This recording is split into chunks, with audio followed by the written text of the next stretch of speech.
দিনের এই সত্যটা, আল্লাহকে সেই সত্যটা, সেই অকাট্য সত্যটা আমাদের মস্তিষ্কের পেছনের কোনো একটা সেলফে গিয়ে পড়ে থাকে। আমরা অন্য কিছুতে ব্যস্ত হয়ে পড়ি এবং এই নিয়ে আর চিন্তা করি না। আল্লাহ এটাই বলেছেন। সুতরাং তোমার নামাজ পড়া আল্লাহর প্রয়োজন নেই। এমনকি তুমি যদি নামাজ পড়ো, আমি পড়তে বলছি এই কারণে, তখন কি করো? নামাজের জন্য কিভাবে নিয়ত করো? তখন আমি 4 রাকাত নামাজ পড়বো, দাঁড়ালাম, কারণ আমার আব্বা বারবার পড়তে বলছেন। আল্লাহু আকবার। নবী সাল্লাল্লাহু আলাইহি সাল্লাম আমাদের বলেছেন, নিয়ত সঠিক না হলে কাজের কোনো মূল্য থাকে না। ইন্নামাল আমালু বিন্নিয়াহ, ইন্নামাল আমালু বিন্নিয়াত। এমনকি যদি তুমি কাজটা করেও থাকো কিন্তু তোমার নিয়ত ছিল আমি শুধু তোমাকে বিরক্ত করি, এটাই তোমার নিয়ত, তখন এই নামাজ আমার যেমন কোনো উপকার করবে না, ঠিক তেমনি তোমারও কোনো উপকার করবে না। তোমার সত্যিকারের আন্তরিক নামাজ থেকে একমাত্র যে উপকৃত হবে সে হলো তুমি নিজে। এখন এটাই সেই প্রশ্নের উত্তর যে কেন একজন মানুষ নামাজ পড়ে না। আরও 2টা কথা তোমার সম্পর্কে বলতে চাই।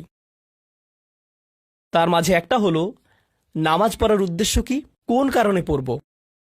কারণ তুমি হয়তো ভাবছো নামাজ পড়ার উদ্দেশ্য হলো তুমি যেন জাহান্নামে না জ্বলো। নামাজ পড়ার উদ্দেশ্য হলো তুমি যদি নামাজ না পড়ো আল্লাহ তোমাকে ঘৃণা করবেন। নামাজ পড়ার উদ্দেশ্য হলো তুমি যদি নামাজ না পড়ো তুমি শাস্তি পাবে, অথবা তুমি আর মুসলিমই থাকবে না, ফেরেশতারা তোমাকে অভিশাপ দিবে। সমস্ত নেতিবাচক বিষয়। আল্লাহ ওই সমস্ত উদ্দেশ্যের কথা উল্লেখ করেননি। নেতিবাচক কিছু থেকে মুক্তি পাওয়া নামাজের মূল উদ্দেশ্য নয়। নামাজের মূল উদ্দেশ্য হলো ইতিবাচক কিছুর দিকে ছুটে চলা, এটাই নামাজের উদ্দেশ্য। এমন 2 ছাত্রের মধ্যে পার্থক্য যেন একজন লেখাপড়া করে যেন সে ফেল না করে, আর অন্যজন লেখাপড়া করে কারণ সে ওই সাবজেক্টটা পড়তে ভালোবাসে। একজন ছাত্র পড়ালেখা করছে পজিটিভ কিছুর জন্য, আর অন্যজন পড়ালেখা করছে কারণ সে এমন কিছু থেকে বাঁচতে চাচ্ছে যা নেগেটিভ। একজন কর্মচারী তার চাকরিটাকে দারুণ ভালোবাসে, আর অন্য একজন কর্মচারী শুধু চায় সে যেন চাকরিটা না হারায়। তারা একই চাকরি করছে, একেবারে অভিন্ন চাকরি, কিন্তু একজন চাকরিটা করতে পেরে কি যে খুশি, কত যে আনন্দ তার, আর অন্যজন খুবই হতাশ, সবসময় মনমরা ভাব। কেন?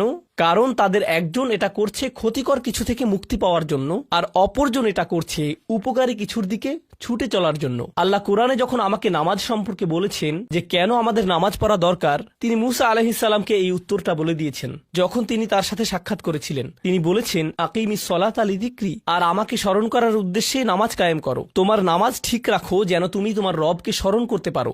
আমি তোমাকে ইতিমধ্যে বলেছি যে তোমার আমার সম্পর্কটা খুবই সীমিত, কিন্তু তোমার সাথে আল্লাহর সম্পর্কটা অনেক আগে থেকে শুরু হয়েছিল, আর তার সাথে তোমার এই সম্পর্কটা অনন্তকাল ধরে বলবৎ থাকবে। তাই সেই সম্পর্কটির কথা স্মরণে আনা আবশ্যক, কারণ ভালো যত কিছু তোমার কাছে আসে তা আসে ওই সম্পর্কটা থেকেই। সামান্য কিছু ভালো জিনিস তোমার বাবার কাছ থেকে আসে, কিছু কিছু ভালো জিনিস, কিন্তু সকল ভালো জিনিস যা তোমার কাছে আসে তা আসে একমাত্র ওই সম্পর্কটির কারণে। যদি তুমি চাও সকল উপকারী জিনিস তোমার জীবনে অবস্থান করুক, তখন তোমাকে অবশ্যই তার কথা স্মরণ করতে হবে যার নিকট থেকে সকল কল্যাণের আগমন ঘটে, যার নিকট থেকে সকল নেয়ামতের আগমন ঘটে, সকল রিজিকের আগমন ঘটে, সকল হেদায়েতের আগমন ঘটে। আর তাই আল্লাহ বলছেন সর্বোত্তম যে উপায়ে তুমি এটা করবে তা হলো নামাজের মাধ্যমে তুমি আমাকে স্মরণ করবে। এজন্যই তোমার নামাজ পড়া দরকার। আচ্ছা, পরিশেষে এজন্যই তোমার এটা করা উচিত, কিন্তু তুমি এটা করছো বলেই সঠিক নিয়ত সহকারে। আল্লাহ বলছেন কেবল এখানেই শেষ নয়, এর কিছু উপকারিতাও আছে। কিছু ভালো জিনিস তোমার পথে আসবে যখন তুমি সত্যি সত্যি আল্লাহকে স্মরণ করবে। যখন তুমি আল্লাহকে স্মরণ করবে যেভাবে তিনি চান সেভাবে, আর যে উপায়ে তিনি চান তা হলো এই নামাজগুলোর মাধ্যমে। তুমি যদি এটা করতে পারো, আল্লাহ বলছেন ইন্না সলাতা তানহা আনিল ফাহশাই ওয়াল মুনকার। এমনকি এই আয়াতেও ওয়ালা যিকরুল্লাহি আকবার, তিনি বলছেন নামাজের মধ্যে এই উপকারটি আছে যে এটা তোমাকে অশ্লীলতায় পড়ে যাওয়া থেকে রক্ষা করবে। কারণ অশ্লীলতা তোমার চারপাশে বিরাজমান, আর আমি, প্রিয় পুত্র, তোমাকে এটার সম্মুখীন হওয়া থেকে রক্ষা করতে পারবো না। অশ্লীলতা তোমার ফোনে, অশ্লীলতা তোমার স্কুলে, অশ্লীলতা তোমার বন্ধুদের মাঝে, অশ্লীলতা ঈদের অনুষ্ঠানে, যখন কোনো কর্নারে গিয়ে বন্ধুদের সাথে আড্ডা দাও, অশ্লীলতার উপস্থিতি তুমি সর্বত্র দেখতে পাবে। প্রতিবার যখনই তুমি অশ্লীলতার দিকে এগিয়ে যাবে তোমার অন্তর ক্ষতিগ্রস্ত হয়ে পড়বে। আর আল্লাহ বলছেন যদি তুমি এই নামাজগুলো আদায়ে যত্নবান হও, এগুলো তোমাকে অশ্লীলতার করাল গ্রাস থেকে রক্ষা করবে। একবার যদি তুমি অশ্লীলতায় ডুবে যাও, তখন তুমি হয়ে পড়বে যেমন তুমি যদি দূষিত বাতাসে নিঃশ্বাস নাও, প্রথম প্রথম তোমার কাশি আসবে, কিন্তু যদি এতে বেশিক্ষণ অবস্থান করো একসময় এতে তুমি অভ্যস্ত হয়ে পড়বে। অশ্লীলতাও ঠিক এরকম। এতে আকণ্ঠ নিমজ্জিত থাকলে একসময় এটাকে আর বড় অপরাধ বলে মনে হবে না, নিজেকে এর থেকে রক্ষা করার কোনো গরজ অনুভব করবে না আর, কারণ তোমার প্রতিরোধ ব্যবস্থা দূষিত হয়ে গেছে। এরপর তুমি এমনকি আরো বিষাক্ত আচরণের জন্য প্রস্তুত হয়ে যাবে, এমনকি আরো জঘন্য বিষয় ওয়াল মুনকার, এমনকি আরো ঘৃণ্য কাজও তোমার দ্বারা সম্পন্ন হয়ে যেতে পারে। অধপতনের অতল গহ্বরে হারিয়ে যাওয়া থেকে এই নামাজগুলো তোমাকে রক্ষা করবে। এই জন্যই তোমার নামাজ পড়া দরকার, এই সমস্ত কারণেই তোমার নামাজ পড়া প্রয়োজন। আমি বলেছি এই জন্য না, এই সমগ্র ভ্রমণের শেষে সিদ্ধান্তটা সম্পূর্ণরূপে তোমার।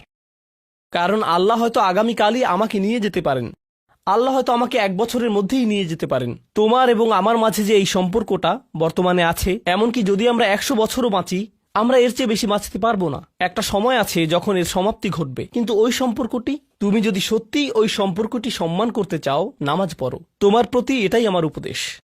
এখন আমি পিতামাতার উদ্দেশ্যে কথা বলবো। এটা হবে ছোট্ট একটা রিমাইন্ডার আমার জন্য এবং আমাদের সবার জন্য, আমাদের পিতামাতাদের জন্য। সন্তানাদি আল্লাহ প্রদত্ত একটা নিয়ামত, তাদেরকে এজন্য দেওয়া হয়নি যেন আমরা তাদের নিয়ন্ত্রণ করতে পারি। যত বেশি আমরা তাদেরকে নিয়ন্ত্রণ করতে চাইব, তত বেশি হতাশ হব সকল অবস্থাতেই। আমি দেখেছি এমনটা, বিশেষ করে যে পরিবারগুলো তাদের সন্তানদের দিনের সুরক্ষা করতে চায়, তারা যত বেশি সন্তানদের উপর জোর করে দিন চাপিয়ে দিতে চায়, তত বেশি ওই ছেলেমেয়েগুলো অদ্ভুত সব উপায়ে বিদ্রোহ প্রকাশ করে। কারণ যে বিষয়টা আল্লাহ চান আপনি তাদেরকে প্রদান করুন, আপনার ছেলে মেয়েদের কাছে আপনার যে সুযোগ আছে, সেটা তাদেরকে আপনার আদেশ নিষেধ মানতে বাধ্য করার জন্য নয়। সুযোগটা এই জন্য দেয়া হয়েছে যেন আপনি তাদেরকে এমন সব বিষয়ে চিন্তা করাতে পারেন যা শুধু আপনার পক্ষেই চিন্তা করানো সম্ভব, তাদেরকে এমন সব বিষয়ে পছন্দ করাতে পারেন যা শুধু আপনার পক্ষেই পছন্দ করানো সম্ভব। আপনার বাচ্চাটা বাস্কেটবল পছন্দ করে কারণ সে আপনাকে বাস্কেটবল খেলতে দেখেছে, সে প্লে স্টেশন পছন্দ করে কারণ সে তার বাবাকে প্লে স্টেশনে খেলতে দেখেছে। এভাবে আপনি বাচ্চাটার অন্তরে কোনো কিছুর জন্য ভালোবাসা তৈরি করে দিতে পারেন, কারণ আপনি যেরকম, আপনার পক্ষে এটা করা সম্ভব। আর যখন বাচ্চাদেরকে বলতে থাকেন তোমার হোমওয়ার্ক করো, তোমার হোমওয়ার্ক করো, আপনার সন্তানের বয়স যখন 40 হবে, সে তখন বলবে না আমি হোমওয়ার্ক ভালোবাসি, কিন্তু 40 বছর বয়সেও সে বলবে আমি বাস্কেটবল ভালোবাসি, আমার বাবা সবসময় বাস্কেটবল খেলতেন। আপনি যা ভালোবাসেন তা ট্রান্সফার হয়ে তার কাছে চলে যায়, আর যা করতে বলেন তা প্রত্যাখ্যাত হয়ে যায়। এমনটি আপনার ক্ষেত্রেও ঘটেছিল। আপনার ছেলে মেয়েদের কথা ভুলে যান, আপনার নিজের বাস্তবতাও ওইটাই। আপনার বাবার কিছু কিছু জিনিস যে আপনি এখনো পছন্দ করেন, তা ভালোবাসার মাধ্যমে আপনার নিকট ট্রান্সফার হয়েছিল। আর আপনার বাবার ওই ব্যাপারগুলো আপনি অপছন্দ করতেন যা তিনি জোর করে আপনাকে গেলাতে চেয়েছিলেন। এখানে উপবিষ্ট প্রত্যেকের বাস্তবতা এটাই, শুধু সেগুলোই গ্রহণ করেছি যেগুলো ভালোবাসার মাধ্যমে হস্তান্তরিত হয়েছিল। ঠিক এই ইশারাটাই আমাদের পিতামাতাদেরকে দেয়া হয়েছে সূরাতুল ইসরার এই আয়াতে, রব্বির হামহুমা কামা রব্বায়ানি সগীরা। রব্বায়ানি মানে যখন তারবিয়া ব্যবহার করা হয় একটি চারাগাছ বড় করার জন্য, আপনাকে চারাগাছটির যত্ন নিতে হবে, এর সযত্নে প্রতিপালন করতে হবে। গাছটির প্রতি চিৎকার চেঁচামেচি করলে তো হবে না, তাড়াতাড়ি বড় হও, তাড়াতাড়ি লম্বা হও। আপনার একে সময় প্রদান করতে হবে। অনেক সময় পোকামাকড় এসে এর পাতাগুলো খেয়ে ফেলতে চাইবে, আপনাকে তখন পোকামাকড় সরিয়ে দিতে হবে। কখনো কখনো একটু কঠোর আচরণ করতে হবে, শুধু অতটুকুই যেন পোকামাকড়গুলো দূর হয়ে যায়। এরপর আবারও এতে পানি দিতে হবে। আমাদের বাচ্চাদের সাথে আমাদের উদাহরণটা ঠিক এমনই।